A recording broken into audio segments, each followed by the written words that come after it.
In the glittering drawing rooms of New York City's Gilded Age, everything was decided by tradition, reputation, and restraint. It was the 1870s, an era where manners were law, gossip was currency, and every glance carried meaning. Among the city's most respected families was the Archer family, and their son, Newland Archer, was considered a model gentleman, intelligent, cultured, and destined to do what was proper. Newland was engaged to May Welland, a young woman of beauty and innocence. She was the perfect symbol of what society expected from a wife, pure, graceful, and unquestioning. Their engagement was celebrated by all the right families, and the match was seen as ideal. Yet, beneath Newland's polished exterior, there was a restless curiosity, a quiet yearning for something deeper than polite conversation and arranged dinners. That yearning stirred the night he met Countess Ellen Olenska. Ellen Olenska was May's cousin, recently returned from Europe after leaving her husband, a scandalous act in that world. She entered New York society like a gust of foreign air, dressed in unconventional gowns and speaking her mind without apology. Rumors followed her like perfume.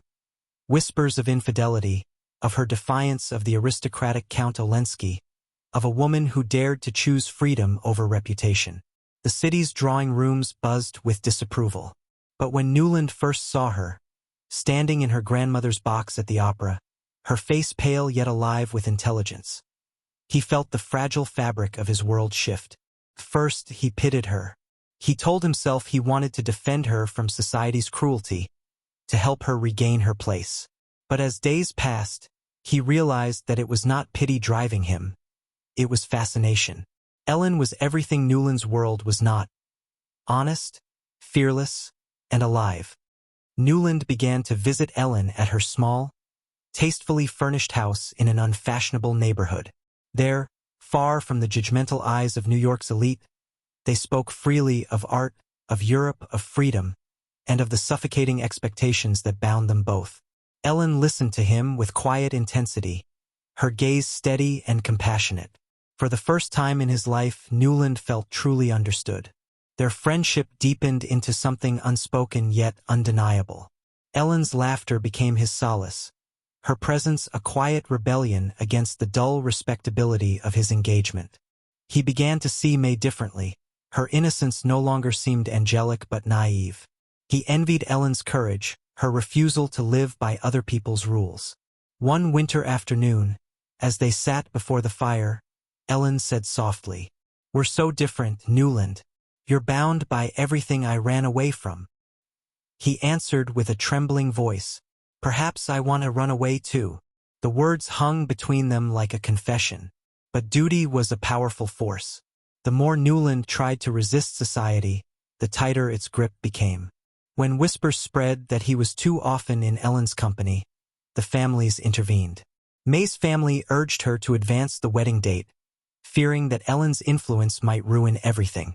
Newland, cornered by expectation, agreed. He told himself that marriage to May would quiet his turmoil, that time and routine would cure his longing. The night before his wedding, he went to see Ellen one last time. The city outside was covered in snow, cold, silent, and pure. Inside her drawing room, the firelight flickered across her face. "Forget me," Ellen whispered. "Your life is with her. I must go." He wanted to beg her to stay, but the words caught in his throat. When she offered her hand, he pressed his lips to it, a gesture filled with everything he couldn't say. The next morning, he married May. At first, life went on as expected. The couple moved into a grand home, attended dinners, and followed the rituals of the upper class. Yet Newland felt a growing emptiness, the sense that he had entered a beautifully decorated cage. May was kind, dutiful, and utterly without curiosity. She never questioned him, never challenged him, and in that very perfection he felt suffocated. Ellen had vanished from New York, retreating into a quieter life away from scandal. But she lived in his thoughts, a shadow that followed him through every polite conversation and empty smile. When she eventually returned, summoned by family business, their worlds collided again. One glance between them reignited the fire neither had been able to extinguish. Newland found excuses to see her, Dinners, errands, social visits. Each meeting was brief, each farewell unbearable. He was torn between two worlds, the world of duty, where everything was predictable and proper, and the world of desire, where every moment felt alive, dangerous, real. One evening, in a carriage on a quiet street, he confessed what they both already knew. "I can't go on like this, Ellen. I love you." Her eyes filled with pain. "Don't say it," she whispered. "Love like ours is only possible if we give it up." But Newland could no longer bear the mask of respectability. He made plans to follow her to Washington, to begin a new life. Yet every step he took was shadowed by hesitation, the fear of hurting May, the fear of scandal, the fear of breaking everything that had defined him. When Ellen realized the cost of his decision, she chose for both of them. She left quietly, without farewell, leaving behind only a note. "You mustn't come after me. Our happiness would destroy the very thing we loved in each other." Time moved on. Newland remained with May, their life calm and uneventful. They had children, attended gatherings, and fulfilled every social duty. Outwardly, Newland was the picture of success. Respected, admired, even envied. But inwardly, something in him had gone still. He often thought of Ellen, wondering where she was, what she saw, whom she loved. Yet he never sought her out. It was as if she belonged to another life, one he had imagined but never lived. Years later, as their son prepared to marry, May fell ill. Before her death, she looked at Newland with quiet understanding and said, "Ellen was the real thing, wasn't she? I knew. But I was sure you'd stay with me." Her words stunned him. Not accusation, not bitterness, only calm acceptance. And she had been right. He had stayed. The world had changed. The strict codes of the 1870s had faded, and a new generation was freer, bolder, unafraid to love openly.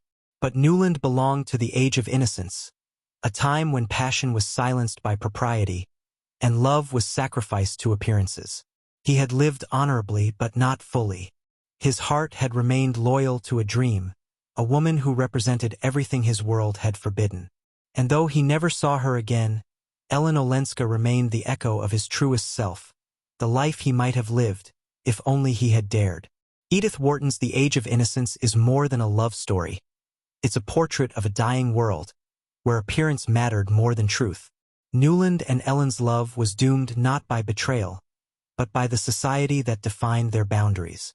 In the end, Wharton shows that innocence is not purity, but ignorance, the refusal to face the cost of freedom. And for Newland Archer, the price of his world's innocence was a lifetime of regret.